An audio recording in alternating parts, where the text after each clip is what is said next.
Hello दोस्तों, नमस्कार। MK technical solution में आप सभी का स्वागत है। आज हम लोग जानने वाले हैं पैकेज एयर कंडीशनिंग के बारे में, जिसमें हम लोग थर्मोस्टेट से बंद कर देते हैं। ऑफ करने के बाद भी हमारा जो पैकेज एयर कंडीशनिंग रनिंग में रहता है, उसका कंप्रेसर भी चलता है और हमारा ब्लोअर मोटर भी चलते रहता है। तो इसमें क्या प्रॉब्लम हो रहा है कि हमारा थर्मोस्टेट से पावर कंटिन्यू मिल रहा है कि थर्मोस्टेट से ऑफ करने के बाद जो थर्मोस्टेट का डिवाइस है वो शॉर्ट हो गया है, जिसकी वजह से हमको पावर कंटिन्यू मिल रहा है कमांड, उसमें कुछ प्रॉब्लम हो गया है कि कुछ हमारा रिले में कुछ स्टक हो गया है कि इसमें क्या प्रॉब्लम हो रहा है कि हमारा जो ब्लोअर मोटर का कॉन्टेक्टर है वो स्टक हो गया है, कंप्रेसर मोटर का कॉन्टेक्टर जो है वो स्टक हो गया है। किसमें क्या प्रॉब्लम हो रहा है, किसके वजह से हमारा ये सिस्टम कंटिन्यू चल रहा है। तो चलिए हम लोग वीडियो को स्टार्ट करते हैं और चेक करते हैं स्टेप बाय स्टेप करके। हम थर्मोस्टेट से ऑफ कर देते हैं। ऑफ करने के बाद भी हमारा जो ब्लोअर मोटर रनिंग में रहता है, चाहे कंप्रेसर भी रनिंग में रहता है, तो उस कंडीशन में सबसे पहले हमको क्या करना है कि हम थर्मोस्टेट को ओपन कर सकते हैं। तो वहाँ पे भी हमको फर्स्ट पावर चेक करना चाहिए, क्योंकि हम थर्मोस्टेट से डिजिटल बंद कर देते हैं, लेकिन हो सकता होगा कि जो उसके अंदर एक डिवाइस लगा होता है वो डिवाइस में उसका रिले शॉर्ट हो गया रहेगा। तो उस कंडीशन में भी हमको पावर कंटिन्यू वो देता रहेगा, तो उस कंडीशन में भी हमारा जो सिस्टम है कंटिन्यू चलेगा। तो उसको कंफर्म करने के लिए या हम थर्मोस्टेट ओपन करके भी चेक कर सकते हैं, नहीं तो हम लोग यहाँ पे भी चेक कर सकते हैं। तो यहाँ पे मैं बता दूं, ये दोनों जो केबल देख रहे हैं ये आरसी है, थर्मोस्टेट के लिए पावर चाहेगा, और ये हमारा जो ग्रीन कलर का दिख रहा है ये जी है, और ये Y1 है और ये Y2 है। तो हमको सबसे फर्स्ट अगर हम लोग वहाँ पे नहीं चेक कर सकते हैं तो यहाँ पे भी देख सकते हैं। हमको जब बंद किए हैं तो उस कंडीशन में हमको यहाँ पे पावर नहीं मिलना चाहिए। इस तरीके से चेक करेंगे तो यहाँ पे देख सकते होंगे। अभी हम लोग चेक कर रहे हैं, तो इसमें केवल हम समझाने के लिए आप लोग को मैं बता रहा हूँ। ये हमारा सिस्टम नॉर्मली वर्किंग है, इसमें कुछ प्रॉब्लम नहीं है, केवल मैं बता रहा हूँ क्या क्या प्रॉब्लम हो सकता है। तो उस कंडीशन में हमको यहाँ पे पावर नहीं मिल रहा है। अगर यहाँ पे पावर मिल रहा है तो हमारा प्रॉब्लम सीधा कहाँ पे है, थर्मोस्टेट में। दूसरा कुछ चेक करने की ज़रूरत नहीं है, क्योंकि हम लोग जब बंद कर दिए हैं तो उस कंडीशन में हमको ये पावर ऑफ होना चाहिए। अगर ऑफ नहीं हो रहा है तो हो सकता है कि हमारा जो थर्मोस्टेट है ख़राब हो गया है, या तो उसमें कुछ वायरिंग में शॉर्टेज हो गया है। ये दो चीज़ हो सकता है। तो हमको थर्मोस्टेट फर्स्ट कंफर्म करना चाहिए। थर्मोस्टेट ओके हो गया। अब उसके बावजूद भी हमको यहाँ पे पावर नहीं है, फिर भी हमारा सिस्टम रनिंग में है। तो उस कंडीशन में क्या हो सकता है कि जो देखिए यहाँ पे जो रिले लगे हैं, ये रिले हो सकता है कि शॉर्ट हो जाएगा। जब ये रिले शॉर्ट हो जाएगा तो यहाँ से जो पावर है पासिंग होने लगेगा। फर्स्ट हमारा क्या होता है कि जब यहाँ से कमांड आता है, एक कमांड आएगा सीधे, जो हमारा ये रिले है इसका कॉइल बोल्ट पकड़ता है, उसके बाद यहाँ से पावर पासिंग होता है। ठीक है, तो क्या होगा कि जब हमारा ये रिले शॉर्ट हो जाएगा तो कॉइल बोल्ट की ज़रूरत नहीं है। उसी कंडीशन में क्या करेगा, ये पावर यहाँ से पासिंग करेगा। एग्जाम्पल की तरह मैं आप लोग को बता दूं, अगर इसमें आप नहीं समझ पा रहे हैं तो देख लीजिए। नॉर्मली हमारा स्प्लिट एसी का कॉन्टेक्टर पकड़ लीजिए, उसमें क्या रहता है, कभी कभी कॉन्टेक्टर हमारा इस तरीके से स्टक हो जाएगा। उसी टाइम हम क्या करेंगे, इंडोर से बंद कर देते हैं, फिर भी हमको यहाँ से जो पावर पासिंग रहेगा और हमारा कंप्रेसर रनिंग रहता है। तो उसी प्रकार से इसमें भी है। इसमें क्या होगा कि हमें थर्मोस्टेट से ऑफ की कमांड नहीं है, फिर भी हमको यहाँ से पावर पासिंग मिल रहा है। तो यानी कि ये जो हमारा ये रिले है शॉर्ट हो गया है, खराब हो गया है। तो इसको कंफर्म करने के लिए हमको क्या करेंगे, सबसे फर्स्ट हम इसका कॉइल बोल्ट चेक करेंगे कि इसके कॉइल बोल्ट में पावर है कि नहीं है। जब हमको थर्मोस्टेट से यहाँ बंद कर दिए हैं तो यहाँ पे पावर नहीं है, तो यहाँ कॉइल बोल्ट में भी पावर नहीं रहेगा। उसी कंडीशन में यहाँ पे हमको 0 पावर रहना चाहिए। यहाँ पे मतलब 0 अगर पावर नहीं है तो यानी कि आपका रिले सही है, कुछ न कुछ वायरिंग में मिस्टेक हुआ है। हो सकता है कि यहाँ से जो Y1 है, Y2 चाहे G है, जो RC है, इसमें से कुछ लूपिंग किया है कोई भी, इसलिए इसको रिले को डायरेक्ट पावर मिला है और रिले आपको सिस्टम को ऑपरेट करा रहा है। ओके, तो हमको यहाँ पे चेक करना पड़ेगा। इसको हमको फॉल्टी बोलने से पहले, चाहे इसको खराब करने से पहले, इसको हमको मतलब कंफर्म करना है पहले यहाँ पे हमको कि इस तरीके से पावर नहीं मिलना चाहिए। अब इस तरीके से पावर नहीं मिल रहा है, उस कंडीशन में भी हमको ये पावर हमको यहाँ से पासिंग मिल रहा है, तो यानी कि हमारा ये रिले खराब हो चुका है। हम रिले चेंज करेंगे तो हमारा प्रॉब्लम सॉल्व हो जाएगा। अब इसके बाद हमारा दूसरा प्रॉब्लम क्या हो सकता है, अब यहाँ से पावर पासिंग मिला हमको।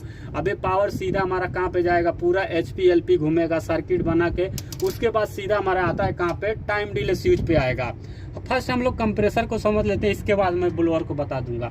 तो यहाँ पे टाइम डिले स्विच पे आएगा। अब इसमें क्या होता है कि टाइम डिले स्विच में देखिए, ये इसका कॉइल बोल्ट है, टाइम डिले स्विच का एक कॉइल बोल्ट है। जब हमारा HPLP का सर्किट पूरा करने के बाद हमारा यहाँ पे आएगा टाइम रिले स्विच में आएगा पावर। अब ये पावर यहाँ पे आता है तो कभी कभी क्या होता है कि ये हमारा जो रिले है स्टक है। अभी मैं आप लोग को बता दूं, देखिए इसमें मान लीजिए HPLP का सर्किट भी नहीं बना है। कहीं कहीं पे क्या होता है कि ये जो हमको कॉमन पे पावर है, ये पावर हम कहीं से ले लेते हैं कि डायरेक्ट मान लीजिए स्विच से ले लिए, चाहे यहाँ से हमको ले लिए, हम लोग पावर कहीं से ले आके यहाँ पे रख देते हैं। इसमें क्या किया है, HPLP घुमाने के बाद ये पावर लाया।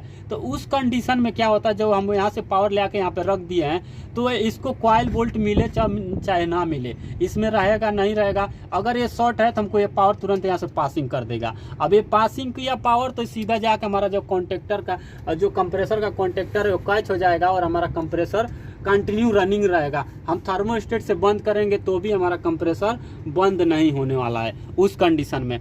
और हमारा कंप्रेसर कंटिन्यू चलने का और एक रीज़न क्या है कि कभी कभी क्या होता है कि हमारा एक कॉन्टेक्टर है ये स्टक हो गया है, तो उस कंडीशन में भी हमारा जो कंप्रेसर कंटिन्यू रनिंग में मिलेगा। तो हमारा कंप्रेसर कंटिन्यू में चलने के लिए 3-4 रीज़न हो सकता है। हमारा जो कॉन्टेक्टर स्टक हो गया है उस कंडीशन में भी कंप्रेसर कंटिन्यू रनिंग रहेगा। हमारा जो टाइम डिले, अगर रिले ख़राब हो गया है, स्टक है, उस कंडीशन में भी कंटिन्यू चलेगा।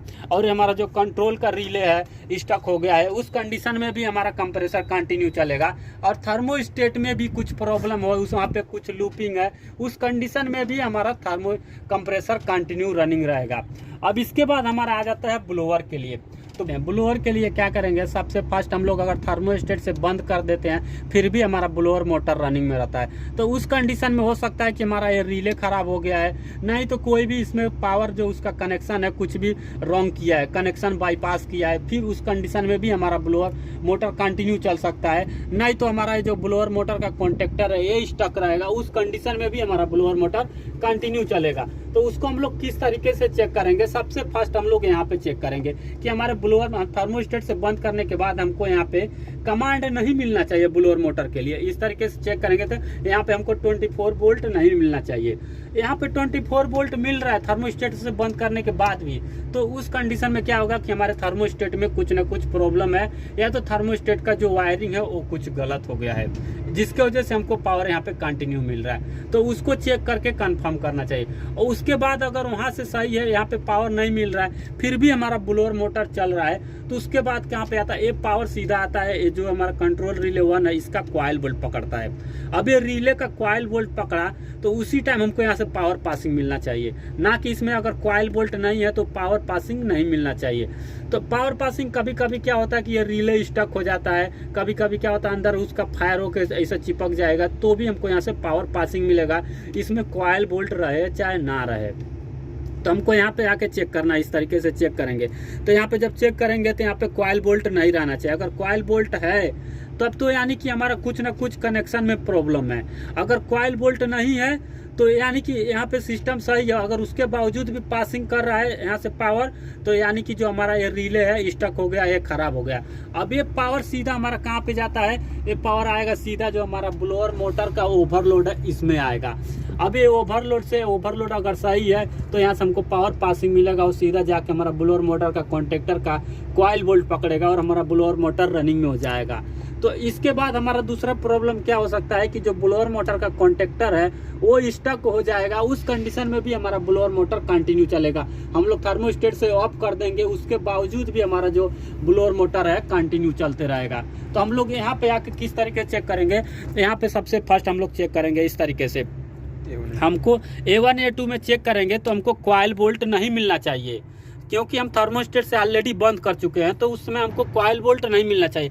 और कॉइल बोल्ट मिल रहा है तो यानी कि हमारा जो ये कॉन्टेक्टर है ये कॉइल बोल्ट नहीं मिल रहा है, तो उस कंडीशन में फिर भी हमारा अगर कॉन्टेक्टर कैच हो तो यानी हमारा कॉन्टेक्टर स्टक हो गया है, जिसके वजह से हमारा ब्लोअर कंटिन्यू चल रहा है। तो इस तरीके से अगर हम लोग को प्रॉब्लम रहेगा, हमारा कंटिन्यू चल रहा है, थर्मोस्टेट से बंद कर दिए हैं, चाहे कंप्रेसर कंटिन्यू चल रहा है, चाहे ब्लोअर मोटर कंटिन्यू चल रहा है, तो हम लोग इस तरीके से उसको फाइंड आउट करेंगे और चेक करेंगे। ओके दोस्तों, तो आशा करता हूँ दोस्तों ये वीडियो आपको पसंद आई होगी। वीडियो अच्छी लगे तो लाइक और सब्सक्राइब करें और ज़्यादा से ज़्यादा शेयर करें। वीडियो को अंत तक देखने के लिए बहुत बहुत धन्यवाद। आपका दिन शुभ हो।